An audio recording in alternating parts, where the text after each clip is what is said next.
Last smack டவுனில் ரேண்டி Ardern கோடி ரோட்ஸை attack பண்ணதுக்கப்புறம் என்ன நடந்துச்சு, கோடி ரோட்ஸோட நிலைமை என்ன, கோடி ரோட்ஸோட அப்டேட் என்னன்றதை இந்த வீடியோவில் தெரிஞ்சுக்கலாம். அதெல்லாம் தெரிஞ்சுக்கிறதுக்கு முன்னாடி நீங்கள் நம்ம சேனலை சப்ஸ்கிரைப் பண்ணிச்சுக்க.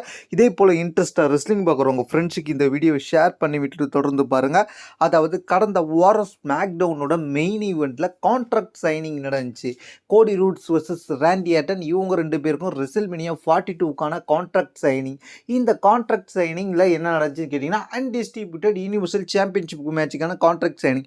இதில் ரெண்டு பேருமே நல்லா பேசிக்கிட்டு இருந்தாங்க. ஒரு கட்டத்தில் கடுப்பான ரேண்டி ஆர்டன் கோடி ரோட்ஸை அட்டாக் பண்ணி டெஸ்ட்ராய் பண்ணார். கோடி ரோட்ஸ்க்கு இது புதுசு கிடையாது. ஒவ்வொரு வருஷமும் ரெசில்மேனியாவுக்கு முன்னாடி கோடி ரோட்ஸை பயங்கரமாக யாராவது அட்டாக் பண்ணுவாங்க. அதாவது கடந்த 2 வருஷத்துக்கு முன்னாடி ராக் அட்டாக் பண்ணார். அதுக்கப்புறம் போன வருஷமும் ராக்கும் ஜான்சனாவும் சேர்ந்து அட்டாக் பண்ணாங்க. இந்த வருஷம் ரேண்டி ஆர்டன் அட்டாக் பண்ணிருக்காரு. ஸ்டோரி லைன் தொடர்ச்சியாக ஒரே மாதிரியே இருந்தாலும், ஏன்னா கோடி ரோட்ஸோட ரெசில்மேனியா டயத்தில் கோடி ரோட்ஸ்க்கான ஃபேன்ஸ் குறைய ஆரம்பிச்சிருவாங்க. மீண்டும் ஃபேஸ் ஆஃப் த கம்பெனியாக இத்தனை வருஷமாக கொஞ்சம் வருஷமாக இருக்கிற கோடி ரோட்ஸுக்கு அந்த ஃபேன்ஸை மீண்டும் சேர்க்கறதுக்காக, சென்டிமெண்ட்டாக மாற்றுறதுக்காகவும் இந்த மாதிரி செஞ்சுக்கிட்டு இருப்பாங்க. அதுதான் இந்த நடந்து முடிஞ்ச ஸ்மாக் டவுனில் செஞ்சாங்க. கோடி ரோட்ஸை ரேண்டி ஆர்டன் பயங்கரமாக டெஸ்ட்ராய் பண்ணது. ஆனால் இந்த இடத்துல இத்தனை வருஷமாக ஃபேஸாக இருந்து கொஞ்சம் வருஷமாக ஃபேஸ் மட்டுமே பண்ணிக்கிட்டு இருந்த ரேண்டி ஆர்டன் மீண்டும் ஓஜி மெத்தடுக்கு வந்திருக்கார். அதாவது வில்லன். ரேண்டி ஆர்டனோட கேரக்டரே வில்லன் கேரக்டர். அவர் தன்னோட ஒரிஜினல் கேரக்டருக்கு வந்திருக்கார்.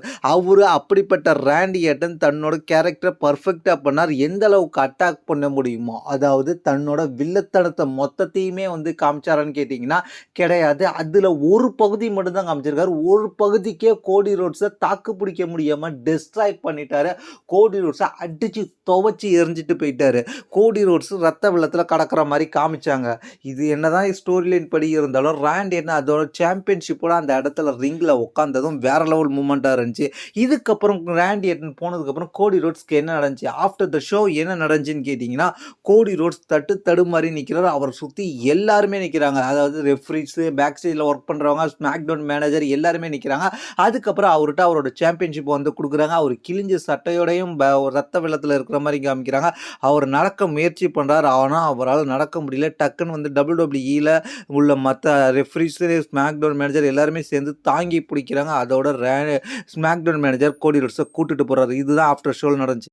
இதன் மூலமாக நம்ம தெரிய வர்றது என்னன்னு கேட்டிங்கன்னா, கோடி ரோட்ஸ் 1 or 2 வீக்ஸ் வராமல் இருக்கலாம்.